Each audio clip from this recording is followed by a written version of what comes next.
is Dr. Sahar Khamis. Welcome to my program, The Bridge, a monthly show bridging different cultures, communities, and faith traditions. Watch The Bridge on America's Voice of the Arabs Network on all social media platforms. Good morning, everyone. Welcome to another great show on The Bridge on US Arab Radio. Our topic today is very important and very timely. Middle East journalists battling the two pandemics of COVID-19 and regional conflicts. And our program today is going to consist of two parts with two great guests. Our first part is going to be with Tunisian journalist Ines Mathlouthi, and we're going to be talking about some of the challenges facing journalists in the region and in her home country, Tunisia, as a result of the COVID-19 pandemic. And of course, we're going to focus on some gender-related issues pertaining to women journalists in particular and the effect of the COVID-19 pandemic on them. And in the second part of the program, we're going to have from the Committee to Protect Journalists, Mr. Ignacio Delgado, who's going to talk about the regional conflict, especially, of course, the recent Gaza attack and how it has impacted the effectiveness and also the protection and the safety of journalists working in this region. But let me first start with our first guest this morning, Ms. Ines Mathlouthi. Ines, thank you so much for joining us on The Bridge on US Arab Radio. Welcome to the show. Thank you, Ms. Sahar. Thank you for the invitation. I'm very, very happy and proud to be part of your show. Thank you so much. Thanks. So let's start first by giving like a general overview, right? An overall picture about the effect of COVID-19 on journalists in the Arab region at large. How do you perceive this kind of impact or effect on the performance of journalists in the region as a whole, in the Arab region? Yes, so the Arab world journalists faced like an economic crisis and a health crisis. And let's start with the printed press because it was really, really hit by the two crises. They were asked to freeze printing newspapers for fear of spreading the virus. And since there was no financial support for most of them, some countries give financial reports and aid packages like Morocco or other countries, but mainly many countries did not give financial support to these newspapers. And for that, many lost their jobs, journalists lost their jobs, or they were subjected to a wage cut by 20% or 50%. And some newspapers even closed down, in Tunisia or in other countries. And I'm pretty sure that all newspapers were really, really badly affected by the health crisis and the economic crisis, after the COVID-19. And freelancers, everybody knows that, most journalists are freelancers, and the freelancers, they lost their income and job opportunities since everything is related to COVID-19 and many countries were under lockdown for like several months. They were not able to get a job or to do a report or a package for a radio or a TV channel. Since the restrictions were mainly focused on freelancers, they do not have a pass or like a pass from an official pass to be around a curfew or lockdown. For various reasons, of course, mainly because the freelancers, they do not have the adequate equipment to work safely during the lockdown or in hospitals, for example, or in quarantine centers. They could not perform their duties, of course, and for that, they suffered from anxiety and depression. And I have many colleagues who suffered, from depression because, I have one friend who has to move out from Tunis to his hometown because he could not pay the rent. He has no money and he cannot pay the rent. So this is one case of many cases. And I have many friends that are all over the world, Arabic world, and they all talk about the same problem. So from the Middle East to the North African countries, they all have the same problem. For the private sector, I believe the private sector also was very severely hit by the COVID-19 situation, since the government did not give them aid packages or financial support to pay the social security funds or to pay the wages. And it's very vulnerable. This sector is very vulnerable. So I'm going to talk about the global survey conducted by the International Federation of Journalists. It revealed shocking numbers, and honestly, the crisis is very, very severe on the media sector. Journalists were assaulted for covering the topics related to COVID-19, especially on a social and an economic level. For example, in Jordan, authorities arrested both the director and the news director of Ruya channel. It's a private channel, because they aired a report that showed, workers who work day-to-day jobs, small jobs like cleaning, or I don't know, collecting plastic bottles or something like that. So they wanted to show the impact of COVID-19 on these people and how they are suffering to be, to die from hunger. So they were arrested based on this report. In Iraq and Egypt too, authorities closed the offices of international media organizations or deported the foreign journalists during this period, because they were afraid if the international organization would, uncover some, corruptions and some human rights violations or some restriction on freedom of expression. So they were really afraid about those, and they asked them to leave, like deported, like officially deported from their homes. And during the remote work model, it didn't work for journalists, because we are not coded for this kind of work. I mean, this is a unprecedented event, and our governments and the media sector was not ready for this kind of things, and didn't have a plan for it. So journalists found themselves facing psychological and professional pressure to adapt to this model. One of the the challenges they faced is the inadequate equipment. For example, if you do not have a strong Wi-Fi connection or internet connection, you won't be able to perform a good quality report, a good quality piece to camera. And for example, the weak data protection system, they could be easily hacked, and they could lose everything. And the balance, of course, between the private and professional life was, unbalanced. Since a journalist works from home, he won't be able to concentrate and focus on his job, and his family is with him. And during lockdown, everyone is in one place, so it's like crowded.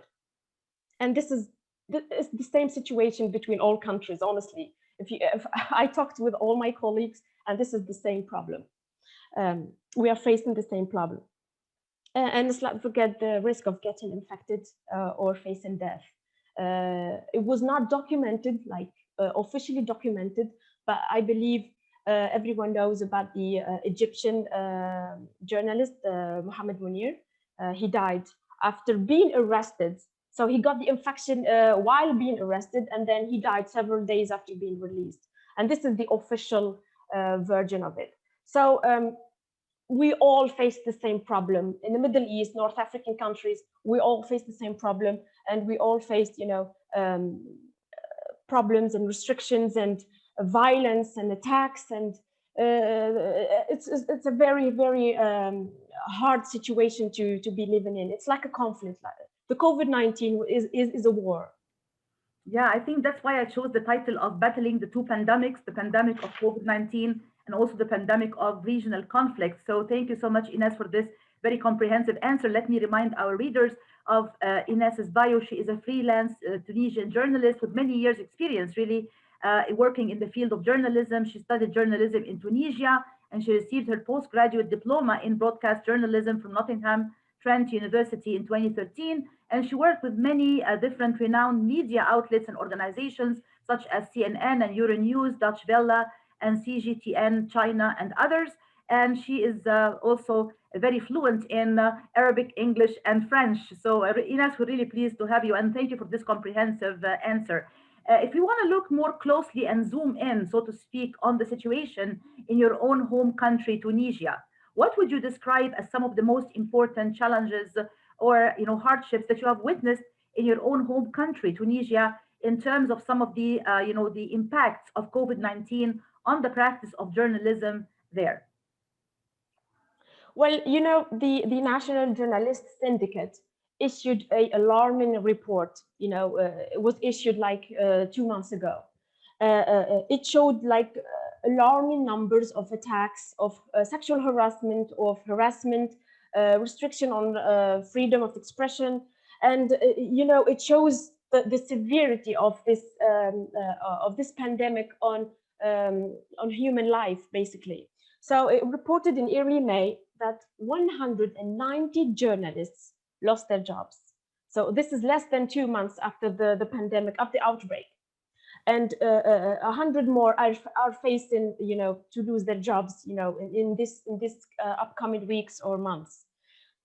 And this is due because, the decline of advertising revenues, mainly the advertising revenues, by up to 75% from private or public media sector, and the decision of transferring advertising budget to social contributions and donations, because the government asked the big enterprises to use that money for donation and for, helping vulnerable citizens and vulnerable small scale projects and everything.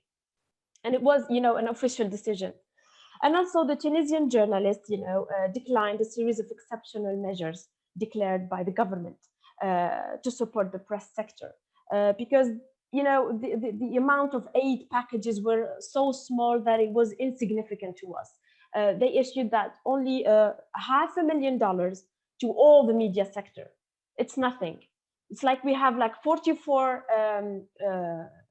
TV and radio channels, and of course other newspapers. So it's nothing. It's honestly like nothing. So and what else? They said that we're gonna pay 50% of the broadcast fees 2020 for all private radio and TV station. Again, this is nothing. Like 50% is like nothing. It's like small pennies, and it would do nothing. And so the syndicate refused these measures and asked for more, because if you compare Tunisia to Morocco, Morocco issued $20 million to support the media sector. As you can see the difference, $500,000, and then the other one is issuing $20 million to pay the wages, to pay the social security funds and everything. And so Tunisian journalists face total blockage, in getting information about COVID-19, because they need a special clearance from the Ministry of Health, and only the Ministry of Health would give that clearance. So if you're a freelancer, you will not get it, and you won't be able to perform your duties, and therefore no job opportunities, no revenue, and you are, a vulnerable citizen. And for the others, they need this special clearance from the ministry, and the freedom of expression, of course, faced restrictions and, drastic measures in the cover of, fighting against false information and rumors, and you need, one official release of information. So it's like a fear and a fight against false information that could cause, national panic and chaos. So this is the how can I say, it's the situation they found themselves in. And so private sector and freelancers were oppressed and denied the right to access to information, like free access to information. And the government issued 2 laws: one, a restriction of public announcement without clearance, which means you cannot go to an official from the ministry who is going to his car and ask him, can you please give me like 2 words about what's happening? That's not a go. It's impossible to do that. And the other one is you're not allowed to talk to officials, even in a press conference. You do not have the right to ask for information. So you get the information, but you cannot ask, for example, if there's a lockdown, what are we going to do to the vulnerable citizens, to the workers who work day to day? What are you going to do? So you cannot ask those questions. You take the information, and then that's it. And journalists also faced violence, arrests, infections, of course, and the threat of dying. So using the pandemic as a cover, 43 attacks of journalists were reported during the pandemic.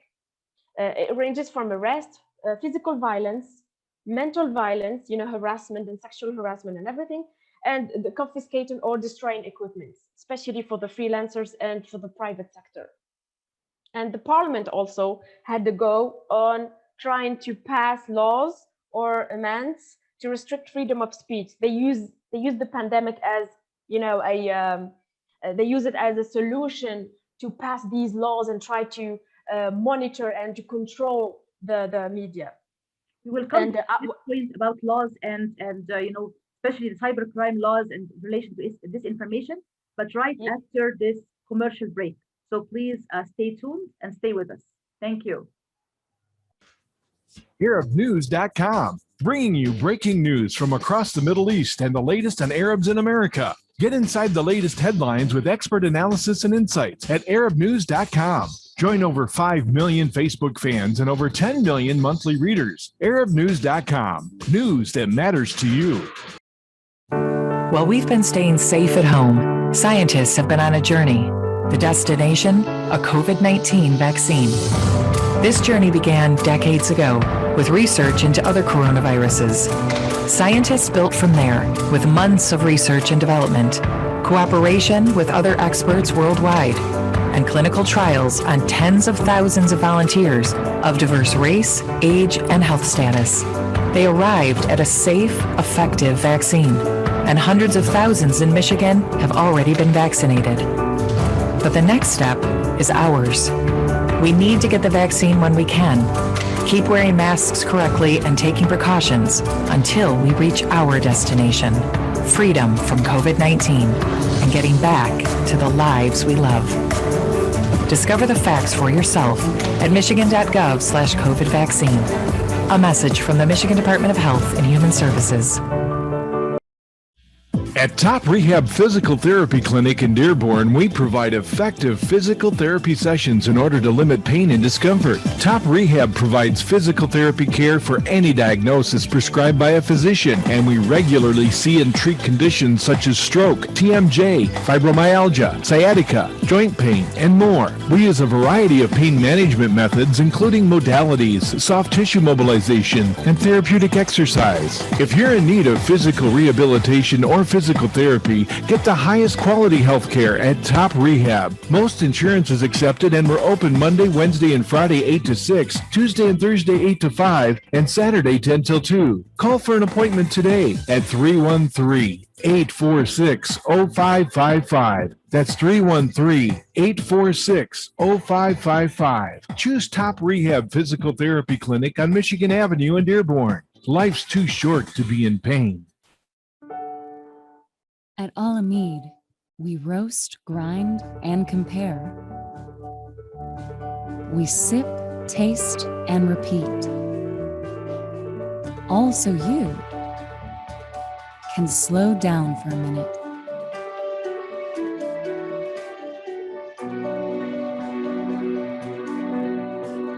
Alamede Coffee. It's more than just a cup of coffee.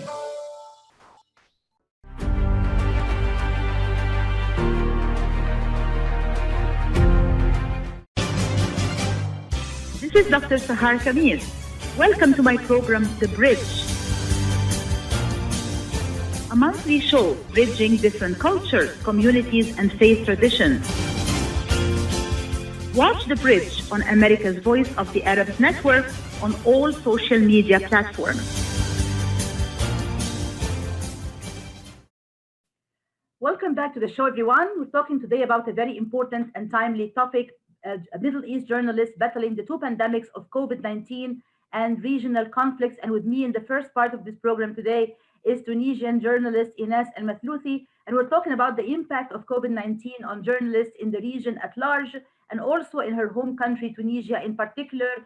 Ines, in this remaining segment of our discussion or program today, I want to focus specifically, of course, on gender, right? Both of us are women, and we are definitely very interested in the impact that the COVID-19 pandemic has had on Arab women journalists in particular. So if you can please zoom in and give us just a bit of an idea briefly about how this has impacted women journalists in the Arab world, in your opinion.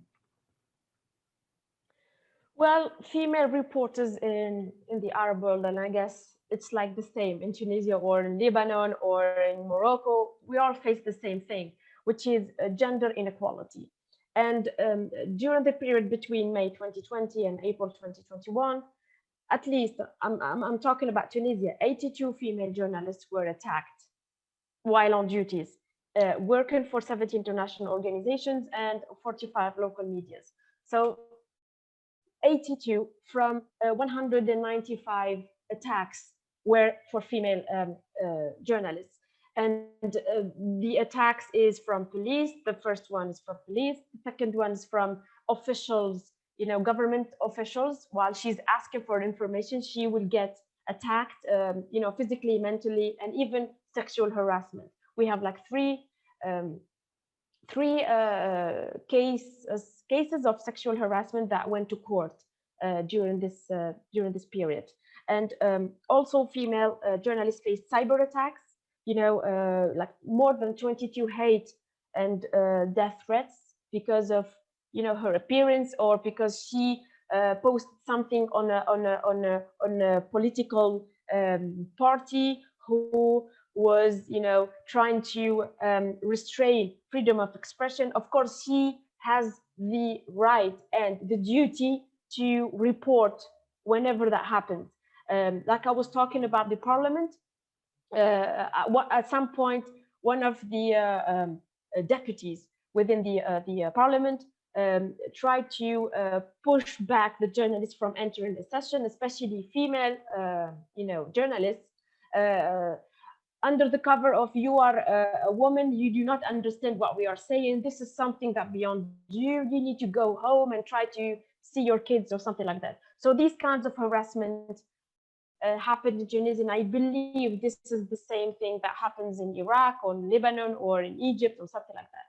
So the idea of you being a woman and a journalist is a little bit different, hard to comprehend for some, male individuals. And the sexual harassment, while from the official, government officials to the streets. For example, if she's covering a public, gathering, something, she will get harassed because she's a woman.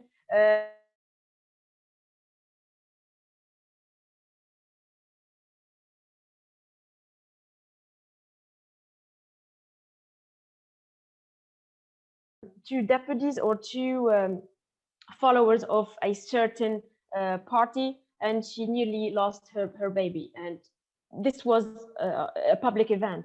And these are happening, frequently. And under the cover of the health crisis, they faced segregation based on gender. They lost their jobs. So when there's a director of instead of firing a male journalist, he would go directly to a female journalist and ask her to leave, especially those who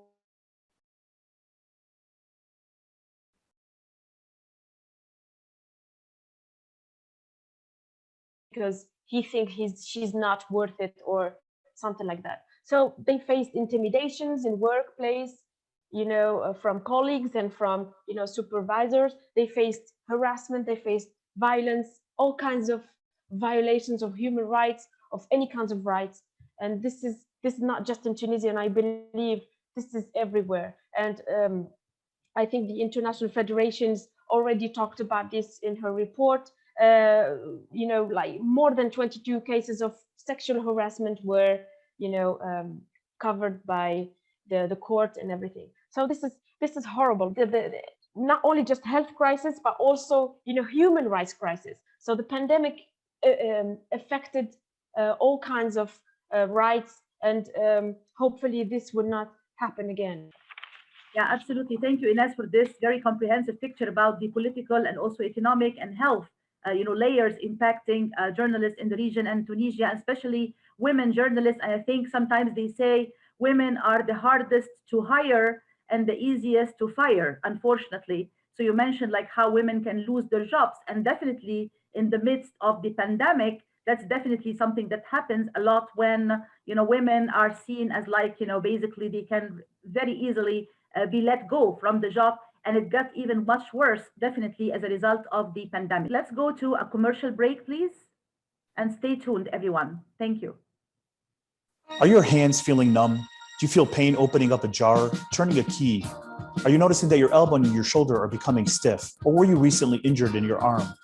Hello, I'm Dr. Al-Majid Katranji, and at the Katranji Hand Center, which just recently opened down the street from the Somerset Mall, we can provide you with the latest in hand, wrist, elbow, and shoulder care. Visit us at www.katranjihandcenter.com to learn the latest techniques that we have to offer you, and I look forward to taking care of you. Visit us in Troy at 1565 West Big Beaver Road, Building F, or call Katranji Hand Center for an appointment at 248-869-4263. That's 248-869-4263.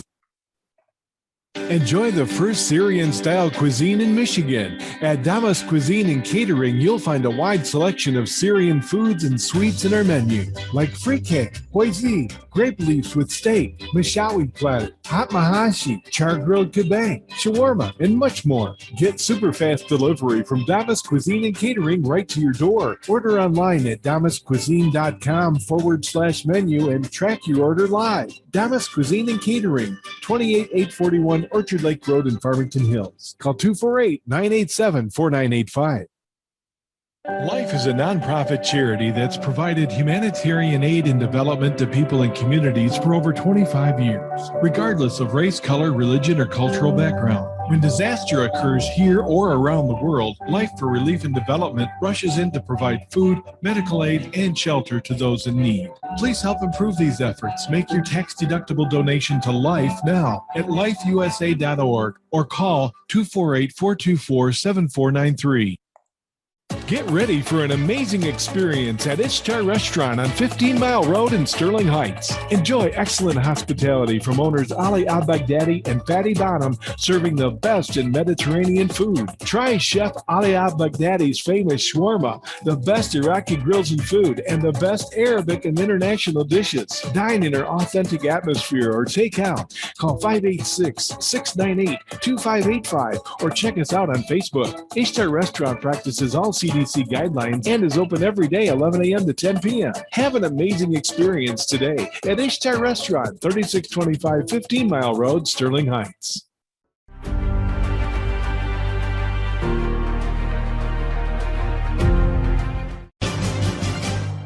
This is Dr. Sahar Khamis.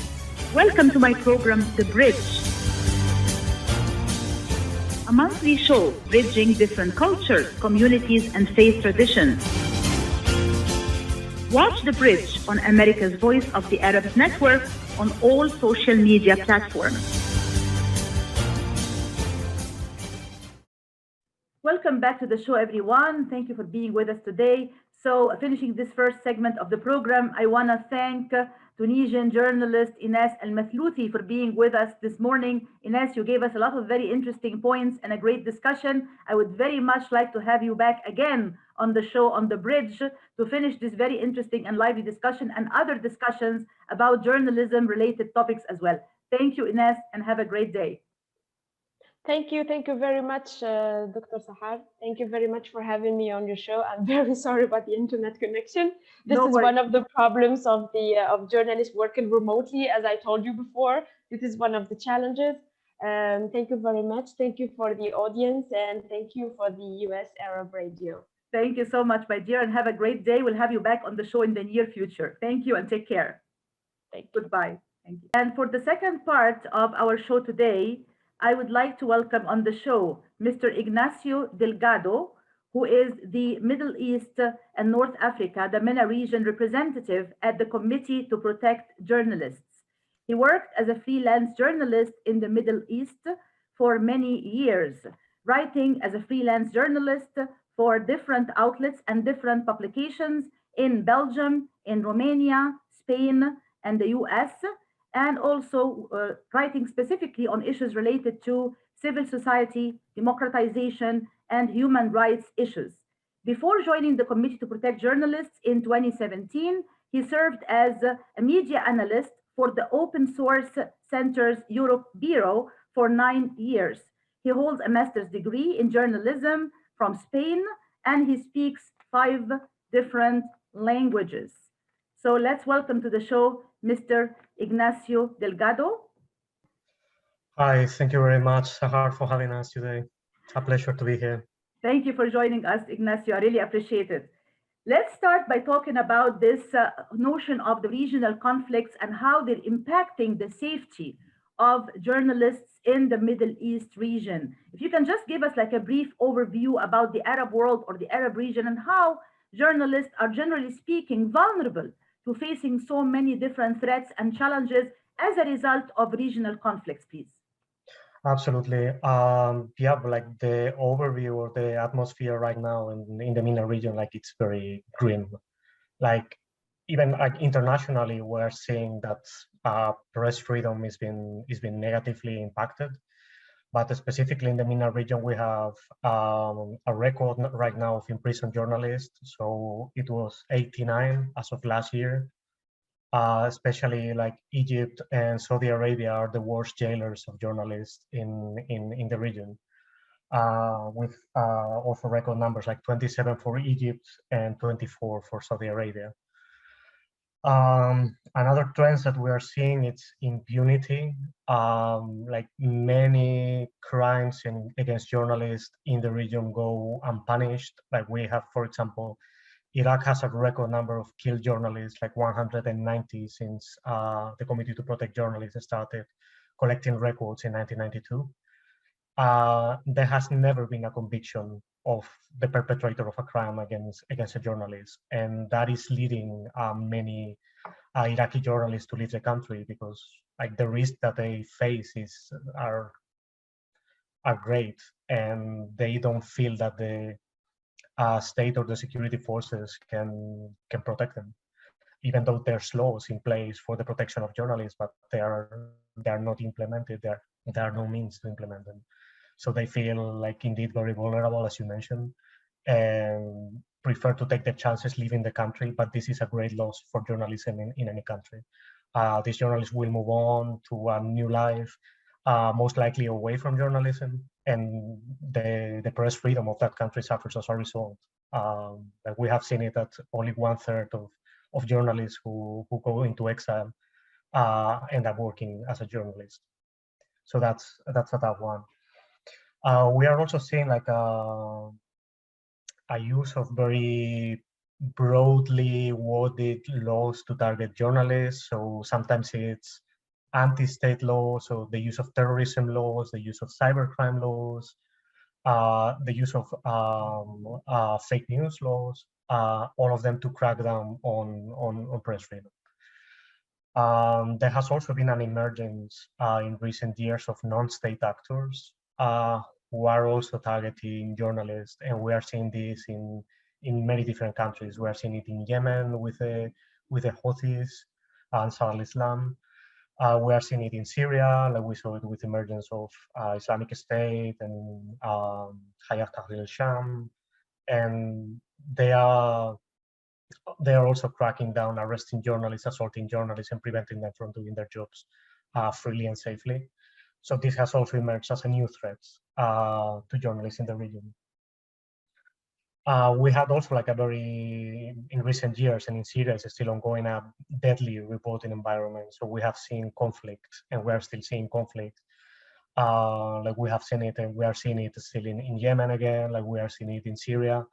The war is not over, like 10 years after the uprising against Mr. al-Assad. And journalists, like a record number of journalists died in Syria over the past 10 years, like 139.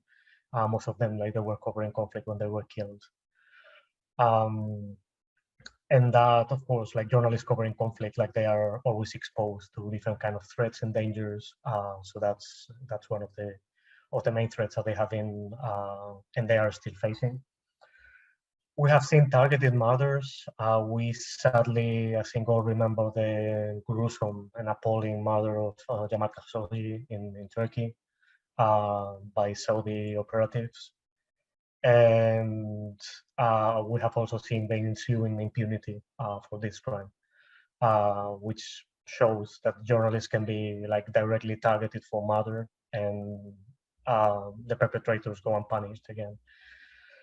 And finally, we have seen also, and we are still seeing like a surveillance of journalists, like online surveillance of journalists. Like we are seeing it in Morocco. There have been like some recent cases, Mati Monjib, Omar Radi, and many others who have their devices hacked. And the same has happened like to some like human rights defenders and journalists who are working abroad, like not only in the region but abroad, and they are also being surveilled. So this paints like sadly a very grim picture for press freedom in the MENA region.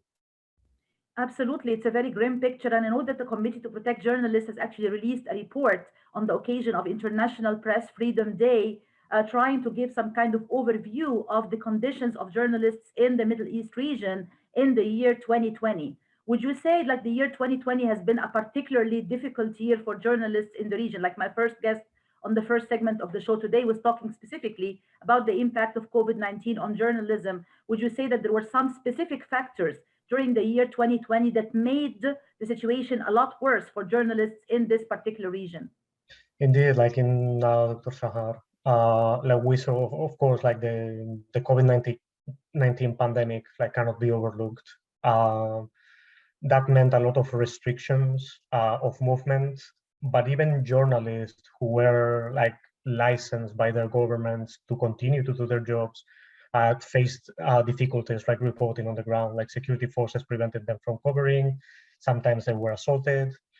We have seen the use of the COVID-19 pandemic restrictions against TV channels who were reporting, for example, on protest against the economic impact that the COVID pandemic is having on the lives of citizens around the world. This happened like very particularly in Iraqi Kurdistan.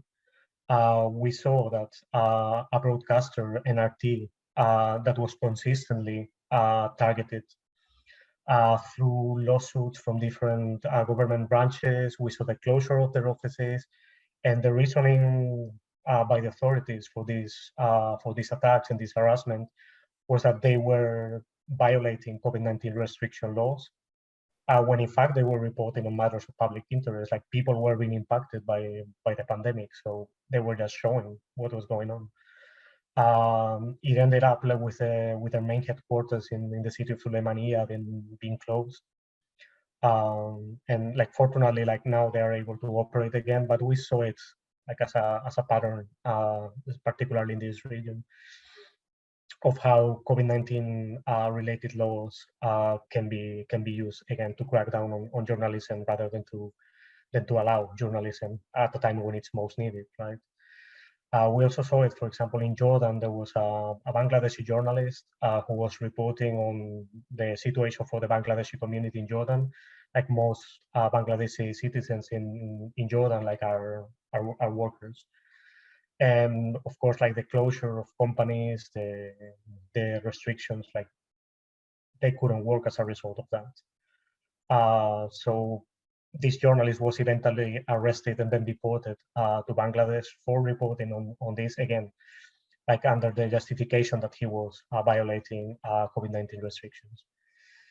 So this is a pattern, I think, that we see in the MENA region more often than we would like to, of having laws that are allegedly, I don't know, targeting cybercrime or other sorts of crime, anti-state, counterterrorism, and they always find a way to make the laws very broadly defined so that anything can fit into the definition of that law.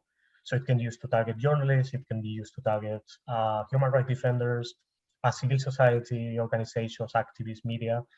So it was sadly like the case of COVID-19. Like again, one more example. Absolutely. So it's just one layer on top of the other. You have the political, the economic, the social, you have the regional conflicts, you have also the cybercrime laws, which is a very important point, like under the mantle or the disguise of fighting misinformation and disinformation, the governments designed these very broad laws, like you just mentioned, to crack down on journalists and on freedom of the press. We'll come back to this very interesting discussion with a focus specifically on the recent Gaza attack and the effect on journalists as a result of it, right after this commercial break. Stay tuned, please. Are you going to start a restaurant or grocery store soon? Do you need floor plans and designs? Call Naji Abood at 734-744-9796. Do you want to buy kitchen and restaurant equipment at discount prices? Call Naji Abood now, 734-744-9796. New Concept Products and Design, the trademark of kitchen equipment. 5% discount on all purchases of $75,000 or more.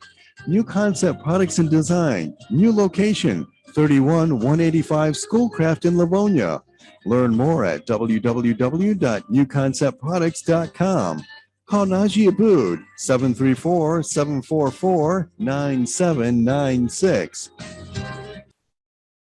Kashat's Mediterranean Market in Shish Kebab offers a great array of your favorite Mediterranean meals. Meals range from lamb specialties, shawarma sandwiches, and seafood dinners. Plus, they offer big trays of your favorite food and so much more. Kashat's Mediterranean Market in Shish Kebab is located at 32839 Northwestern Highway in Farmington Hills and is open from 9 a.m. to 9 p.m. So stop in or call Kashat's today at 248-538-9552. That number again, 248-538-9552. Kashat's Mediterranean Market in Shish Kebab will definitely leave you satisfied. When you're looking for the best in optical care, Dr. Imad Nakash is your doctor to see. With years of experience and thousands of successful procedures performed, you can trust your eyes to Dr. Imad Nakash. See Dr. Imad Nakash and his professional staff for your eye care needs. There's 2 locations to serve you. In Hazel Park, call 248-336-3937. 248-336-3937. In Rochester Hills, call 248-299-3937. That's 248-299-3937.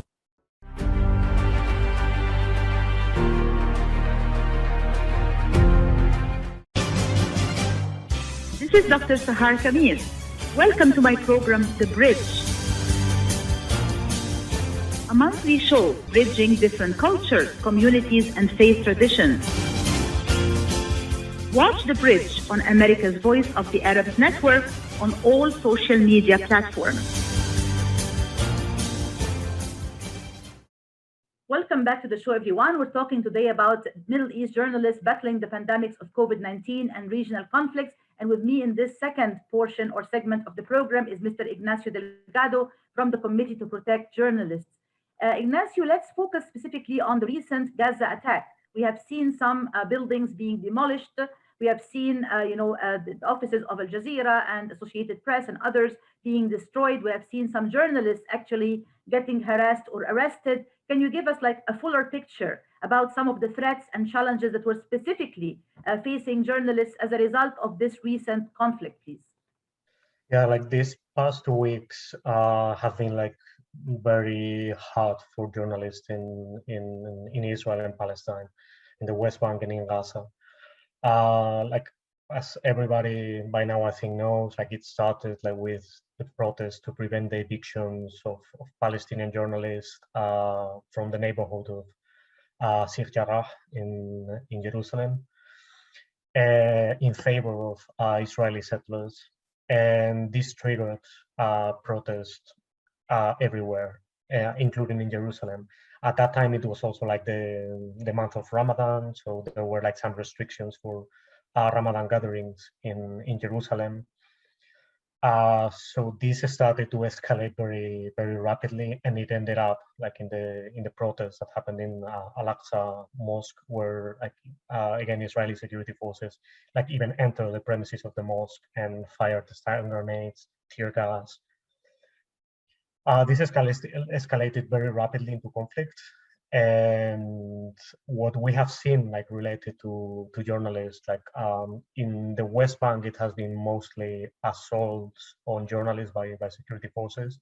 So they were hit by rubber bullets, by stun grenades.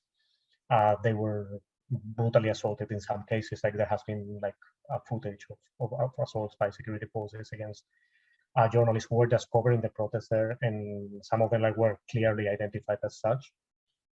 But that didn't prevent them from getting beaten. And in Gaza, it has been like even worse. Like airstrikes started And as you mentioned, Dr. Sahar, like several buildings were destroyed. Like CPJ, like we documented at least 4 buildings, and that were housing a total of 18 media outlets. It's horrible, and it's a loss for journalism, because like at those times, exactly like when there's military conflict, when there's crisis, like we need as many voices as we can. And all of a sudden, like dozens of media outlets that were destroyed, like just by airstrikes. And at the same time, like the foreign journalists who wanted to get into Gaza couldn't, because there was a ban on the entry of foreign journalists into Gaza via the Eretz border crossing. So that meant that there was no media blackout, because like local journalists in Gaza were covering the conflict and the human suffering resulting from it. But still, like that means that there was at least an attempt to silence these voices by the Israeli military. Like we at CPJ, like we reached out to the Israel Defense Forces, and we were told that those buildings were being used by Hamas for military purposes, and they were housing military or intelligence units. However, they didn't provide any evidence to substantiate this claim. So unless we see something clearly, like we're only left to conclude that there's a deliberate attempt to target media, like when the Al Jalaa building housing Al Jazeera and the Associated Press was destroyed. AP and Al Jazeera said, like, we have no indication there's a Hamas presence here. We know everybody in the building. It's a residential building. Like, we know the families. We have never seen a Hamas presence. The owner of the building also came out publicly, said like there was no such Hamas presence. So if you have clear indication, either provide it or then assume that you are making a mistake or that you are targeting media. And finally, like we saw like the sad news of the death of Youssef Abu Hussein. He was a reporter for Al-Aqsa Radio, and he was hit while he was in his home. The curious thing about this case is that usually, like all the airstrikes that we saw during these past 2 weeks, destroyed entire buildings.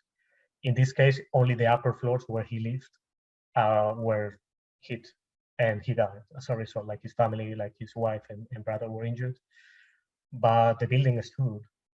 Again, like this leaves many unanswered questions that we would like to see some answers from Israel. Indeed, there were even some American officials who actually said that these buildings did not house any kind of Hamas militants, and therefore just completely contrasting the Israeli narrative that this is why these buildings were hit in the first place.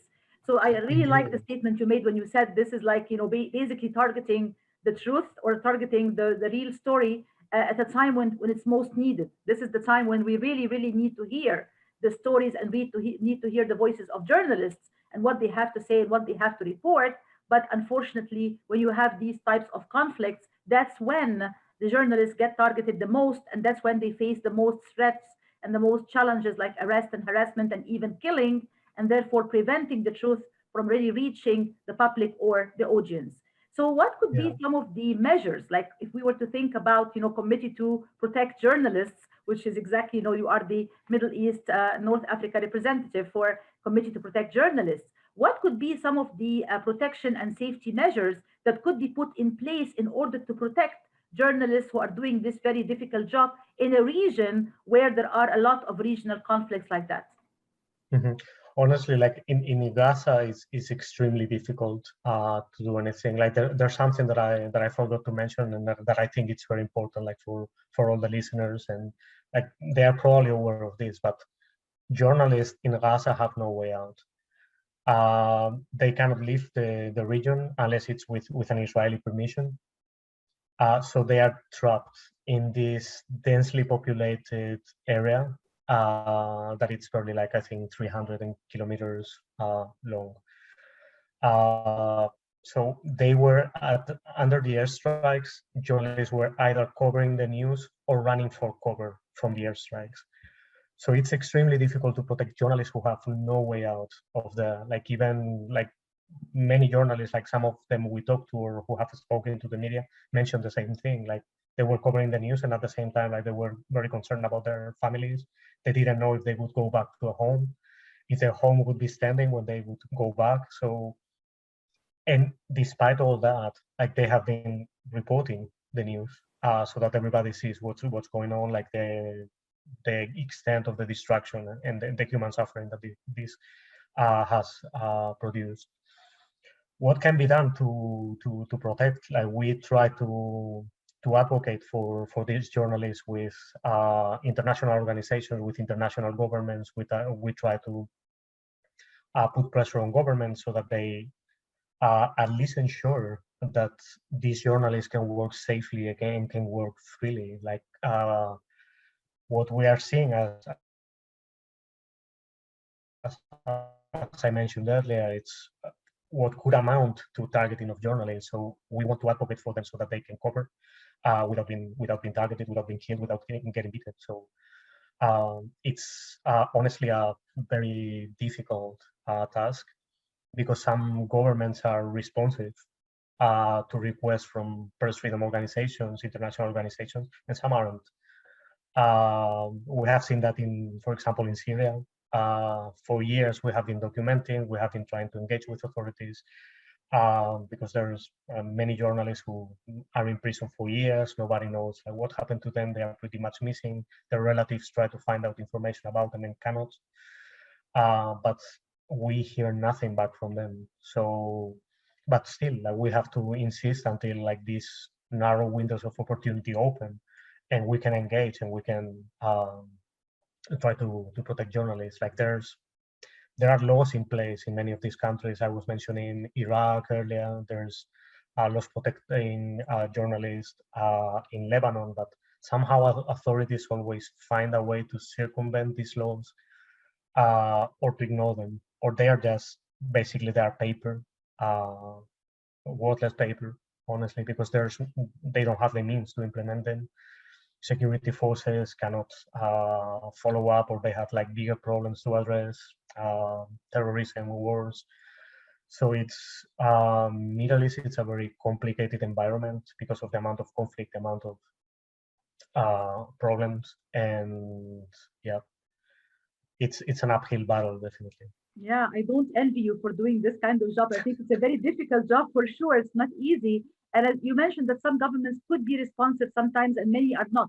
Can you give us an example maybe of a case where there was some kind of success, like a government was actually responsive to some of the pressure or some of the efforts of a committee to protect journalists and other organizations, and maybe a condition where these efforts were not as fruitful or effective in terms of protecting or maybe releasing a journalist from jail or protecting him or her? Mm-hmm. Yeah, like we have, for example, like until recently, then this has also recently changed for the worse, sadly. Iraqi Kurdistan used to be like responsive to requests from media groups. They were always willing to engage in some sort of dialogue. Sadly, recently, like this has changed again. They are going again for a more heavy-handed approach against journalists. And they are no longer responsive, or they are just giving, they are trying to feed us like propaganda saying that freedom of expression and press freedom are respected when they are obviously not. Like we recently saw like the sentencing of 2 freelance journalists to 6 years in jail in Iraqi Kurdistan, and when we approached the authorities and even like reviewed all the evidence on which they were convicted, and there was nothing solid, everything was circumstantial, and still like, we will fed like some propaganda answer,